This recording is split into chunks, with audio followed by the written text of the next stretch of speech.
Queridos, a paz do Senhor Jesus, é uma alegria muito grande estar com você. Eu espero sinceramente que esteja tudo bem com você e com a sua família. Vamos para mais uma videoaula preparatória da nossa escola bíblica dominical. Vamos para a lição de número 6 desse quarto trimestre do ano de 2023. Essa lição é para 5 de novembro.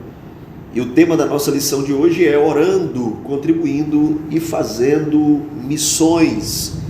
Gostaria de início, meu querido professor, de citar que esta lição é uma lição de natureza prática. Você percebeu que nós temos aqui 3 verbos iniciais e é interessante que nós façamos esse destaque. A aula de hoje vai gravitar em torno desses 3 verbos de destaque.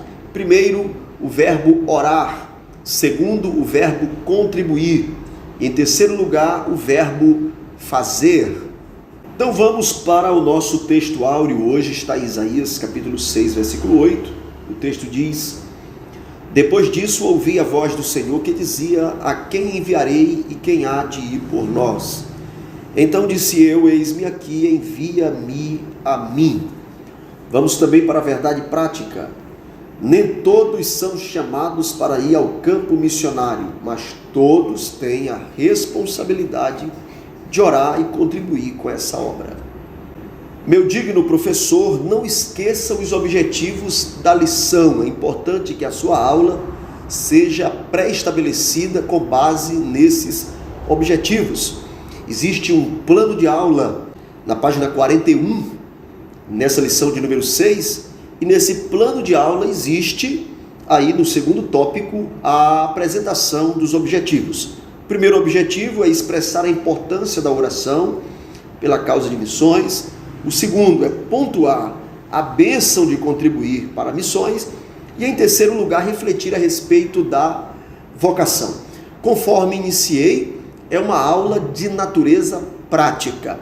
Hoje, mais do que nunca, nós temos o desafio de provocar nos nossos alunos esse sentimento de ir para a prática na obra missionária. De uma forma ou de outra, nós precisamos nos envolver com a obra missionária. Vamos agora para a nossa leitura bíblica em classe de hoje, em Efésios, capítulo 6, versos 18, 19 e 20.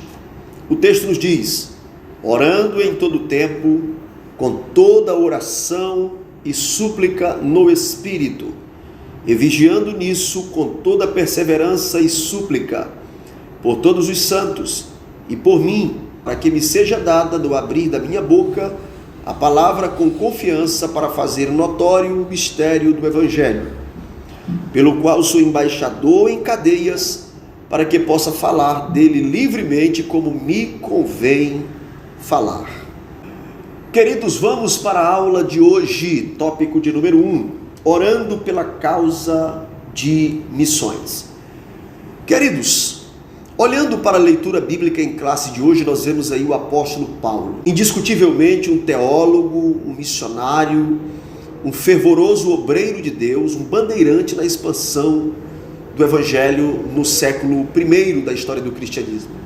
Sem nenhuma dúvida, nós compartilhamos do sentimento de admiração pelo apóstolo Paulo, pois ele era um fervoroso missionário e um aplicado teólogo, um homem de notável saber.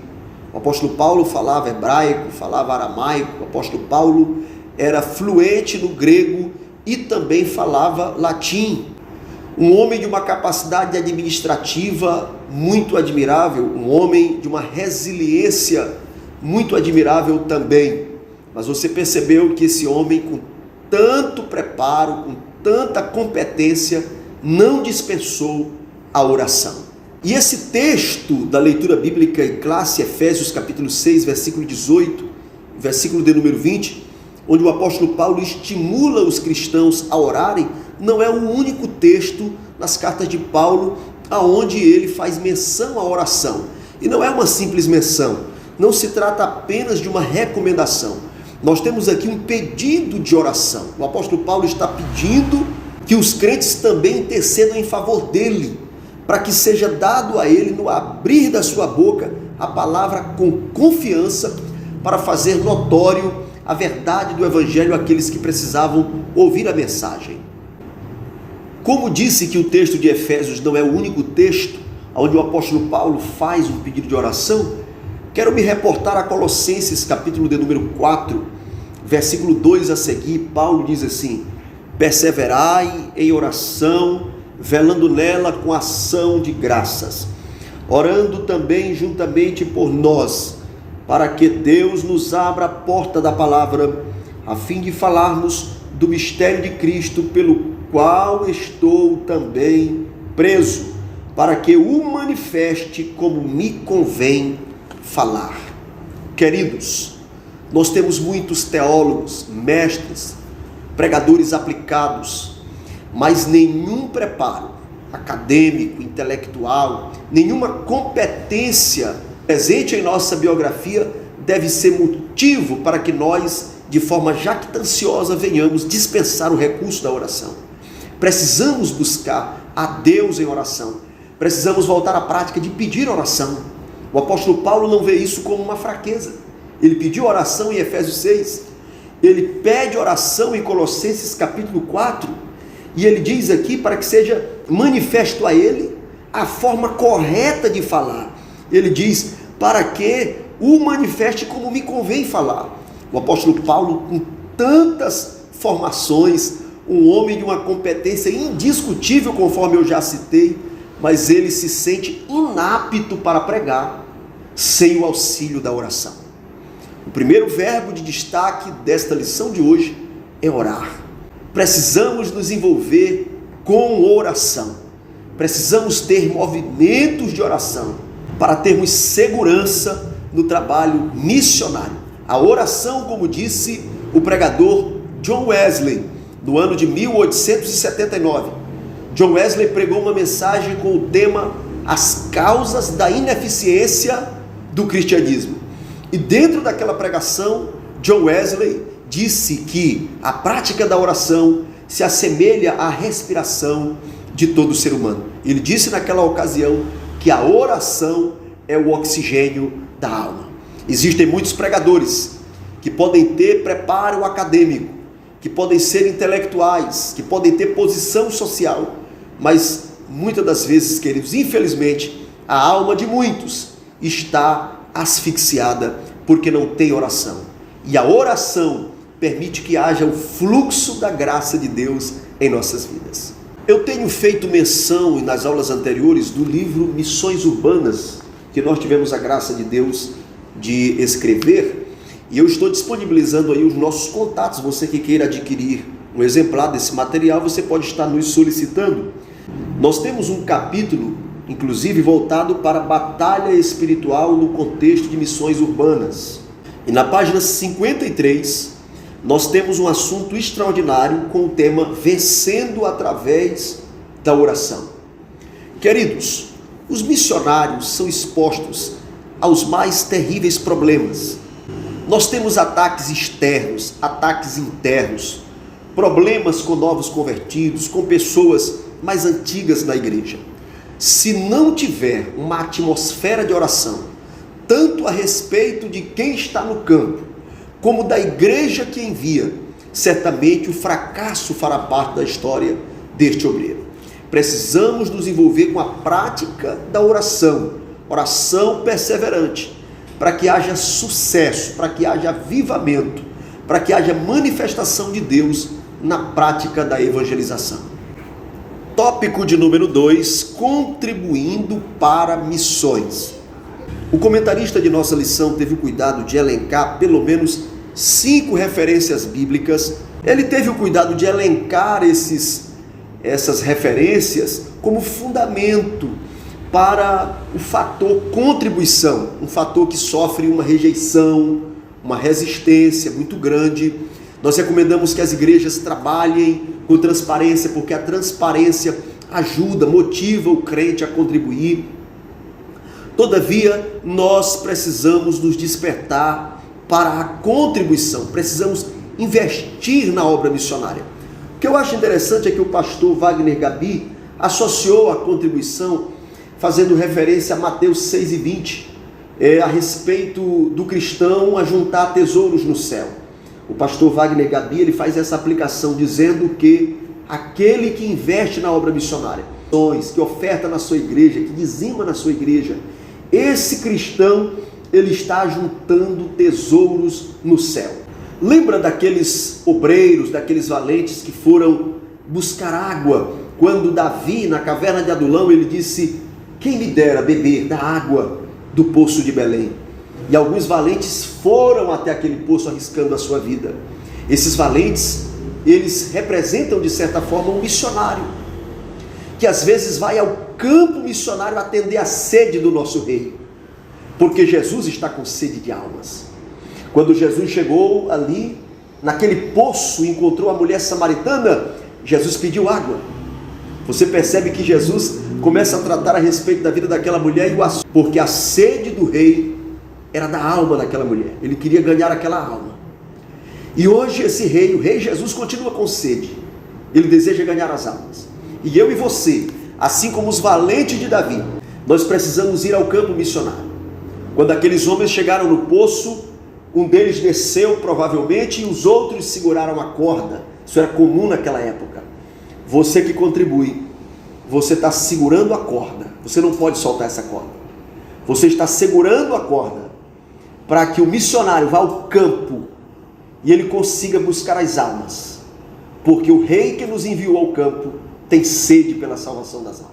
1 Coríntios 9,14, a palavra de Deus diz: assim ordenou também o Senhor aos que pregam o Evangelho, que vivam do Evangelho. Queridos, a sua oferta ajuda a sustentar uma família missionária. A tua oferta ajuda a comprar um terreno para a construção do templo. A tua oferta auxilia na alimentação de crianças no campo missionário. A tua oferta ajuda um obreiro que está no campo a vestir a sua família, comprar um calçado para os seus filhos. A sua oferta gera um grande impacto no mundo espiritual. E eu vou me reportar a uma frase que disse na aula anterior: não existe igreja sem condições para fazer missão. Se você, líder, utiliza-se desse argumento para não fazer missões, eu quero dizer que você não está sem condição, você está sem visão. Se você tiver a visão para a obra missionária, a condição vai surgir. Deus não conta com homens de condição, Deus conta com homens de visão. Se você tiver a visão, Deus vai fazer aparecer a condição. Onde quer que você esteja, a sua igreja pode ser grande, pode ser pequena, você pode estar no agreste, no sertão, você pode estar nas grandes metrópoles, você pode estar em um ambiente inóspito, mas se você tem a visão, não fuja, não temas. O nosso Deus vai prover a condição para que a obra seja realizada. Vamos para o nosso terceiro e último tópico da aula de hoje, a chamada para ir. No primeiro subtópico, o escritor, o comentarista da lição colocou o subtítulo: Deus quer usar cada crente. E eu quero ler porque eu achei muito produtivo. O texto diz o seguinte: todo cristão deve estar pronto para ir fazer o trabalho missionário, levando as boas novas de salvação aos moradores do campo e da cidade, aos estudantes, às donas de casa, aos órfãos, profissionais liberais, deficientes físicos, prostitutas, homossexuais, dependentes químicos, enfim, tantos grupos que o Senhor nos proporcionar. Deus deseja usar a sua igreja em todos os lugares: hospitais, presídios, albergues, ilhas, aldeias indígenas, vilas, cidades, campos, praças, eventos em massa, individual e etc. Queridos, nós não podemos viver uma escassez de missionários. Precisamos nos despertar. Eu sei que você possui sonhos, mas Deus continua chamando pessoas para abraçarem os sonhos que Ele tem. Se você abraçar os sonhos de Deus, Deus te usará de uma forma extraordinária e te fará feliz, pleno e completo no campo missionário. Eu não estou dizendo que você acumulará riquezas, eu estou dizendo que você se sentirá pleno no seu coração, porque não existe nada que nos complete tanto do que a experiência de viver aquilo que Deus sonhou para nós. Existem diferentes formas de Deus chamar os seus obreiros. A lição apresenta aqui alguns exemplos. Isaías capítulo 6, você percebe como foi que Deus chamou Isaías? Nós temos aqui o exemplo de Jeremias, que foi chamado por Deus antes até mesmo do seu nascimento. Nós temos o exemplo de Jonas, que foi chamado especificamente para uma cidade, inclusive para fazer missões transculturais. Nós temos aqui o exemplo de Paulo, que foi chamado enquanto viajava para Damasco. Enfim, eu me lembro agora de Efésios capítulo 3, versículo 10, onde o apóstolo Paulo faz menção da multiforme sabedoria de Deus. Deus não precisa repetir métodos. Quando Deus faz algo com você que fez comigo, não é porque Deus está sem criatividade. Deus, ele possui a multiforme sabedoria. Ele não precisa repetir métodos. Quando ele repete, o faz por livre e espontânea vontade, por decisão absoluta. Mas Deus, ele é infinito em sabedoria. Para cada crente, ele tem um contexto, ele tem uma proposta, ele tem um chamado. Fazendo essa reflexão, nós precisamos também observar: existem pessoas que se apresentam para ir ao campo missionário movidos apenas pela emoção. Pensando nisso, o comentarista da nossa lição, de forma muito assertiva, no último subtópico, ele apresenta o perfil do vocacionado para missões. São 8 exigências que são apresentadas aqui em nossa lição que eu gostaria de considerar. Primeira característica: o obreiro precisa ser escolhido por Deus. Em segundo lugar, não ser neófito. Em terceiro lugar, precisa ser cheio do Espírito Santo. Em quarto lugar, precisa ser reconhecido pela igreja. Ele precisa ser aprovado nas tarefas locais. Eu quero fazer menção aqui a Atos dos Apóstolos capítulo 13, quando o Espírito Santo identificou Paulo e Barnabé. Eles já eram crentes de testemunho naquela igreja, de serviço naquela igreja. Existem pessoas que querem servir do outro lado do Oceano Pacífico, do outro lado do Atlântico, na Ásia, na Europa, na África, em países da América Central, mas são pessoas que não servem na sua igreja. Você precisa começar servindo na sua igreja, sendo obediente aos seus líderes. Isso é um critério indiscutível. Precisa estar preparado espiritual, intelectual, psicológica e transculturalmente. Ele precisa também ser dependente de Deus e, em último lugar, precisa perseverar em Deus. Queridos, essas 8 características, elas apresentam um perfil ideal para o obreiro vocacionado. Se Deus te chamou, busque, analise, faça uma autoavaliação se você tem estas características. Se não tem todas, continue buscando, continue se preparando. A chamada sobrenatural, ela não elimina o preparo. Se você foi chamado por Deus, recebeu revelação e visão, sonhos, profecia, essa experiência sobrenatural que você teve não anula o academicismo. Você precisa estudar o idioma do país aonde Deus te chamou para ir. Você precisa ser dedicado na leitura bíblica, conhecer a nossa teologia ortodoxa, pentecostal e clássica. Você precisa ser uma pessoa de bom testemunho e certamente Deus vai abençoar o teu trabalho. Falando em preparo, eu me lembro de um missionário que estava em um país da América Central e ele encontrou um indígena e começou a tentar evangelizar, mas ele não falava a língua daquele cidadão. E aquele indígena procurou alguém e transmitiu àquele missionário a mensagem: como posso acreditar que o teu Deus me ama se ele não te enviou falando inclusive a minha língua? Isso é uma cobrança em nós, que precisa os missionários buscarem esse preparo tão necessário para fazerem o trabalho transcultural. Então aqui nós finalizamos essa reflexão de hoje. Te desejo uma excelente aula e deixo aqui a sugestão de uma atividade dinamizada para o professor aplicar na sua classe. A atividade que eu sugiro é que você tire um tempo na sua semana e entre em contato com missionários que estão no campo. Lembre-se que na aula anterior eu sugeri a você buscar nomes, contatos. Agora que você já tem esses contatos, estabeleça uma ligação e solicite ao missionário que envie um vídeo interagindo com a sua classe. Faça a exibição deste vídeo em um notebook, talvez em um data show, e apresente aos seus alunos, fazendo esta aproximação dos seus alunos e de um obreiro que está no campo missionário. Deus te abençoe e até o nosso próximo encontro em nome de Jesus.